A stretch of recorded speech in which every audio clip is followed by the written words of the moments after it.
கிறிஸ்துவுக்குள் பிரியமானவர்களே, இந்த நாளுக்கான தினசரி தியான வசனம் மத்தேயு எழுதின சுவிசேஷம் 22வது அதிகாரம் 10வது வசனம். மத்தேயு 22:10. Matthew 22:10. அந்த ஊழியக்காரர் புறப்பட்டு வழிகளிலே போய் தாங்கள் கண்ட நல்லார் பொல்லார் யாவரையும் கூட்டிக் கொண்டு வந்தார்கள். கல்யாண சாலை விருந்தாளிகளால் நிறைந்தது. அதாவது யார் சிறப்புரிமை பெற்று அழைக்கப்பட்டாங்களோ அவர்கள் நிராகரித்த போது இப்ப என்ன, எதிர்பாராத வகையில அழைக்கப்படாத தகுதி இல்லாத மக்கள் எல்லாம் இந்த கல்யாண விருந்து சாலையில இருக்கிறாங்க. முதல்ல காலியாய் இருந்த கல்யாண விருந்து சாலை இப்பொழுது முழுவதுமாய் நிறைந்திருக்கக்கூடிய ஒரு காரியத்தை பார்க்கிறோம். இப்ப அவங்க என்ன பண்றாங்க, அந்த ஊழியக்காரர் புறப்பட்டு போய் வழிகளிலே போய் அவங்க என்ன பண்றாங்க, கர்த்தருடைய வார்த்தைக்கு கீழ்ப்படிந்து அந்த ராஜாவினுடைய கட்டளைக்கு கீழ்ப்படிந்து அவங்க போறாங்க. எங்கெல்லாம் போக முடியுமோ அங்க எல்லாம் போறாங்க. அதனாலதான் மார்க் 16:15 என்ன சொன்னாரு, உலகம் எங்கு நீங்க புறப்பட்டு போங்க என்று சொல்லக்கூடியதா. அவங்க என்ன பண்றாங்க, தாங்கள் கண்ட நல்லார் பொல்லார் யாவரையும். அப்ப என்னன்னா, இந்த கிருபைக்கு ஒரு அளவே கிடையாது. கிருபை எல்லாரையும் யாரெல்லாம் பார்த்தாங்களோ, ஏன்னா நல்லா கவனிங்க, தேவனுடைய ராஜ்யத்துல வருவதற்கு நீங்க இப்படி இருந்தாதான் உள்ள வர முடியும், உங்களுக்கு இந்தந்த தகுதியெல்லாம் இருக்கணும், நீங்க இப்படி காரியங்கள்லாம் செஞ்சிருக்கணும், அப்படியெல்லாம் கிடையவே கிடையாது.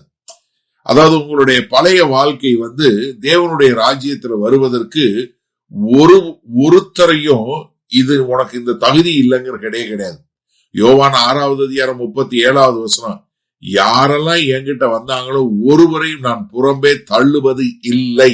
மிக தெளிவாக ஆண்டவர் சொல்லி இருக்கிறாரு. நீங்க யாராக இருந்தாலும் சரி. ஏன்னா அங்க சொல்லும்போது என்ன, நல்லார் பொல்லார், இது உண்மையிலேயே ஒரு அதிர்ச்சி கொடுக்கக்கூடிய ஒரு காரியம்.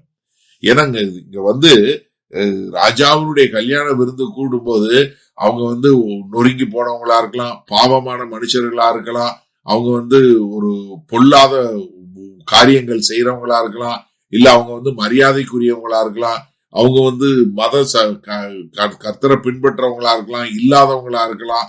அப்ப என்னன்னா, நீங்க யாருங்கிறது பிரச்சனை இல்லை. நீங்க எல்லாருமே பரிசுத்தவான்கள் கிடையாது.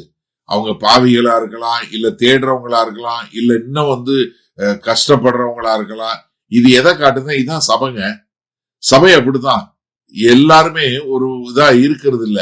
ஏன்னா கர்த்தராகிய இயேசு கிறிஸ்து என்ன வந்தாரு, பாவிகள் அழைக்கத்தானே வந்தாரு. லூக்கா 5:32 ரொம்ப தெளிவா சொல்லுது. கிறிஸ்து யாருக்காக எப்ப மரித்தாரு, ரோமர் 5:8 சொல்லுது, நாம் பாவிகளாய் இருக்கையில் கிறிஸ்து மரித்தார் என்று சொல்லக்கூடியதாக. அப்ப சுவிசேஷம் என்ன பண்ணுதுன்னா, தகுதி இல்லாத மக்களை அழைத்து கிருபையின் மூலமாய் அவர்களை தகுதிப்படுத்துகிறது.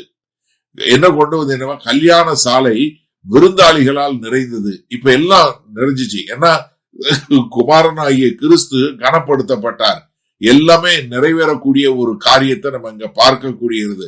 ஏன்னா கர்த்தராகிய இயேசு கிறிஸ்து என்ன சொன்னார், யோவான் 6:39, நான் ஒருவரையும் பிதாவாகிய தேவனுக்கு கொடுத்த ஒருவரையும் நான் இழந்து போக மாட்டேன்னு சொல்லி சொன்னார் இல்லையா. அப்ப என்ன, இங்க கல்யாண விருந்து நிறைவாய் இருக்கக்கூடிய ஒரு காரியத்துல. சரி, இதனால இந்த வசனத்தை நம்ம எப்படி எடுத்துக்கொள்வது, நல்லா தெரிஞ்சுக்கொள்ளுங்க. சுவிசேஷம் எல்லாரையும் ஏற்றுக்கொள்ளக்கூடியது. சபை என்பது எல்லாரையும் எல்லா மக்களையும் சேர்ந்த ஒரு காரியம். ஏன்னா என்ன பண்ணுதுன்னா, கிருபை எல்லாரையும் உள்ள கொண்டு சேர்க்குது. அந்த வந்தவங்க அங்க மாறக்கூடிய ஒரு காரியம். நீங்க நல்லா தெரியுங்க, நீங்க மாறி, நீங்க ஒரு நல்லவனா மாறி கிறிஸ்து கிட்ட வர்றதில்ல. கிறிஸ்து கிட்ட வரும்போது அவருடைய கிருபையை ருசித்து பார்க்கிறீங்க. அந்த கிருபையை ருசித்து பார்க்கும்போது உங்களுக்குள்ள ஒரு வரக்கூடிய ஒரு பெரிய ஒரு டிரான்ஸ்பர்மேஷன் என்று சொல்லக்கூடியதாக உங்களுக்குள்ள வரக்கூடிய ஒரு மறுசீரமைப்பு இருக்கு பாருங்க. அத போல ஒரு காரியம் எதுவுமே கிடையாது. நம்முடைய ரஷ்ய சர்ச்சஸ்ல பாத்தீங்கன்னா பெரும்பாலான மக்கள், எனக்கு தெரிஞ்சு நம்ம 4 சபையிலையும் சரி, நான் வெளியே போய் பிரசங்கம் பண்ணதுலையும் பாத்தீங்கன்னா பெரும்பாலான மக்கள் எல்லாம் பாத்தீங்கன்னா ஏதாவது ஒரு காலகட்டத்துல அவங்க சிலுவை செய்து சிறைச்சாலைக்கு போய் அங்க ரட்சிக்கப்பட்ட மக்களா இருப்பாங்க. என்ன, அவங்களுக்கு தான் தெரியும் தங்களை யாருமே நேசிக்க முடியாது என்று சொல்லக்கூடிய மக்கள். அவங்க பூரா அங்க கர்த்தருடைய கிருபையும் கர்த்தருடைய அழைப்பையும் உணர்ந்து அதற்கு பின்பாக அவர்கள் தங்கள் வாழ்க்கையை ஒப்பு கொடுத்து மறுசீரமைக்கப்பட்டவர்களாய் தங்கள் வாழ்க்கை மாறினவர்களாய் வரக்கூடிய ஒரு காரியத்தை பார்க்கிறோம். அப்ப எனக்கு அருமையானவர்களே, ஒரு சபைன்னு எடுக்கும்போது அதுல பரிசுத்தவான்கள் இருப்பாங்க, பாவிகள் இருப்பாங்க, வழியில தடுமாறுறவங்க இருப்பாங்க, பிரச்சனையில போறவங்க இருப்பாங்க. இது எல்லாம் சேர்ந்து அவர்கள் எல்லாம் அந்த கிருபையை ருசிக்க ருசிக்க அவர்கள் முழுவதுமாய் மாறக்கூடிய ஒரு காரியம் உண்டாகும்.